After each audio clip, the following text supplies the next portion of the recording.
Hello, isang magandang umaga, tanghali, hapon, gabi sa inyong lahat. Anong oras man ninyo na napapanood ang video nito. Tayo po muli ay tutunghayin ng pagbasa para sa araw po naman ng Miyerkules, taong 2024, February 21. Ahanguin po natin sa Ebanghelyo sa mabuting balita ni San Lucas. Ang kabanata ay 11, mga talatang 29 hanggang 32. Noong panahong iyon, samantalang dumaragsa ang mga tao, sinabi ni Jesus, napakasama ng lahing ito.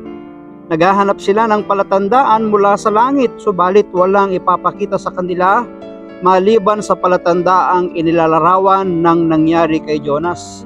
Kung paanong naging isang palatandaan si Jonas sa mga taga-Nineve, gayon din naman magiging isang palatandaan sa lahing ito ang anak ng tao. Sa araw ng paghuhukom, titindig ang reyna ng timog laban sa lahing ito at sila'y hahatulan niya ng kaparusahan, sapagkat nanggaling siya sa dulo ng daigdig upang pakinggan ang karunungan ni Solomon. Ngunit higit na dihamak kay Solomon ang naririto. Sa araw ng paghuhukom ay titindig ang mga taga-Nineve laban sa lahing ito at hahatulan ng kaparusahan, sapagkat nagsisi sila dahil sa pangangaral ni Jonas. Ngunit higit na dihamak kay Jonas ang naririto. Pagpalain po ng Diyos ang pagkabasa ng kanyang mabuting balita. Ang atin pong refleksyon or pagsasabuhay ay hahanguin po natin sa aklat ng Simbahay 2024. Kung paanong naging isang palatandaan si Jonas sa mga taga-Nineve, gayon din naman magiging isang palatandaan sa lahing ito ang anak ng tao. Alam naman natin ang kwento kay Jonas na siya ay nilulon ng malaking isda at pagkalipas ng ilang araw, siya ay iniluwa na buhay.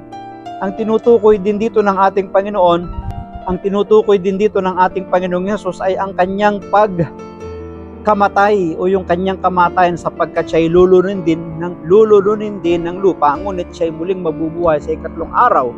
Sapagkat noong mga panahon na yon, hinihingian siya ng mga palatandaan sa kanyang pagiging Mesiyas, tagapagligtas, tagatubos ng kasalanan ng kanyang bayang Israel.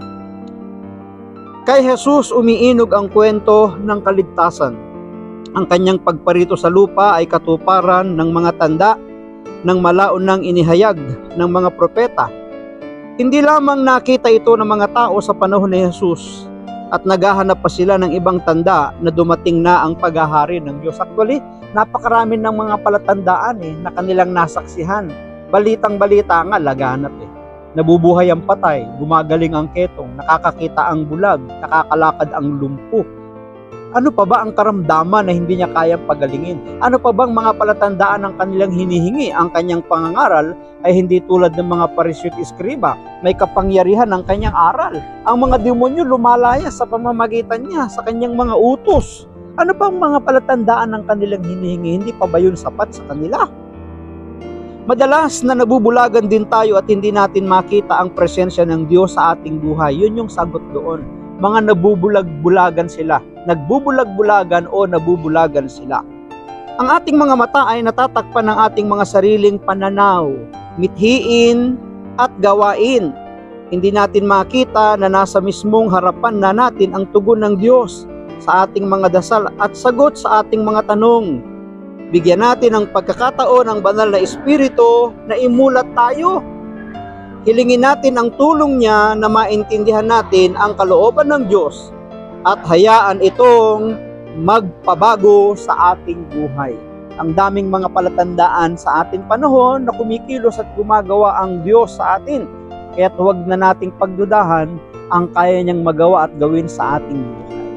Maraming salamat at pagpalain po tayo ng ating Panginoon. Ang palagi ko lamang sambit, I love you with the love of the Lord. Bye-bye and bye-bye.